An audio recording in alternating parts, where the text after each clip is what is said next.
Let's do another weekly episode of the College Viability's top and bottom reports for 2024. Hi, my name is Gary Stocker. Today's top bottom report is brought to you by the state of Georgia, and you can see on the screen the fields that we're going to look at, and the data, of course, is from the National Center for Education Statistics and its IPEDS database for the years 2015 to 2022. And as always, let's start with FTE enrollment. And as always, you can see the top performing schools, colleges, in terms of FTE enrollment over the last 8 reported years from 2015 to 2022. Individual years are available on the actual app itself. You can sort these by year. You can sort these by any of the column headers. And you can see the Savannah College of Art and Design has done well. Emory and a few others have done well in terms of enrollment growth. Let's take a look at the bottom 10. And not so much. You can look at the numbers, and this is just an absolute number, so it doesn't hurt to compare to the 2022 number. That's a big drop from about 1,000 to 660, over 300 students. It's just a comparison. And as I say time after time, it's not the absolute value that matters. It's the comparison to other colleges. So if you were comparing Piedmont University, which has lost 280 students over the last 8 years, and I'll go back up to the previous screen, to Clark Atlanta, which gained 355, that's a comparison. Something is happening at Clark Atlanta University that's not happening at Piedmont, and it's good at Clark for whatever reason. Let's take a look at my favorite and the most traumatizing, I think, and that's the 4-year graduation rate. We can see some really strong numbers at the top of the list. And again, I'll remind listeners that the minimum threshold that we have at College Viability is 50%. And so while there are certainly a handful plus of colleges that meet that, look at that. Even in the top 10, looks like top 12, we've got some same numbers here. 5 of those, a handful of those, are below 50%. So you can guess as we go to the bottom list, a couple things happening. You can see Toccoa Falls, Shorter University, Thomas, and some others, not even close to graduating half of their students in 4 years. We call that a coin toss college for obvious reasons. And some of these up here clearly don't know how to report the data. It's all over the place, so I wouldn't add much credibility to that. I leave it in there for the sake of showing that. If you're at Payne College, I hope you're not, and that number is accurate. That's not good at all. Let's go to the other end of the spectrum and look at admissions yield. And what we're looking at here is a percentage of students who, once accepted by a college, actually show up, attend, and pay tuition. It's important to look at the 8-year change. That's the pattern that we're looking for. And some good, strong numbers here. Again, some of them don't appear to know what they're doing. But, if it's accurate for Herzing University, up 38%, they're doing something right.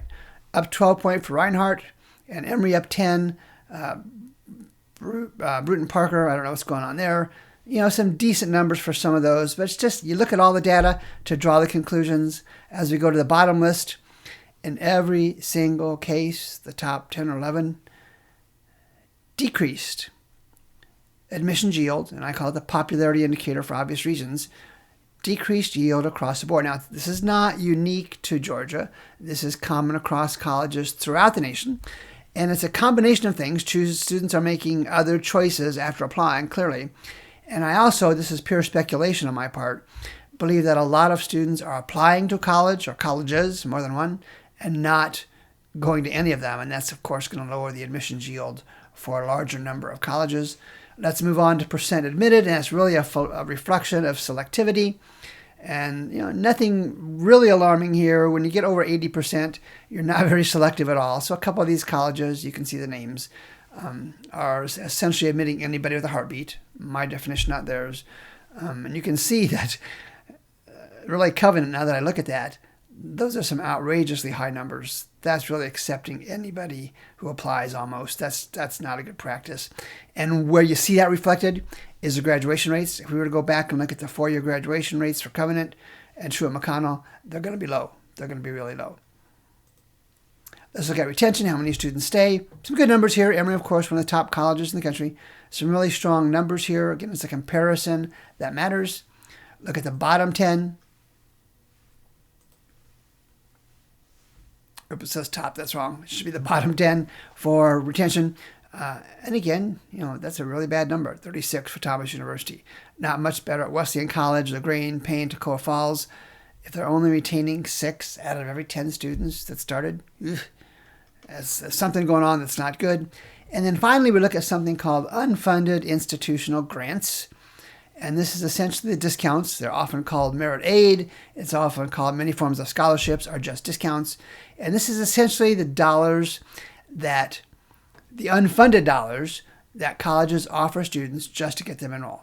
Now, colleges like Emory can afford to go up $200 million over the course of 8 years.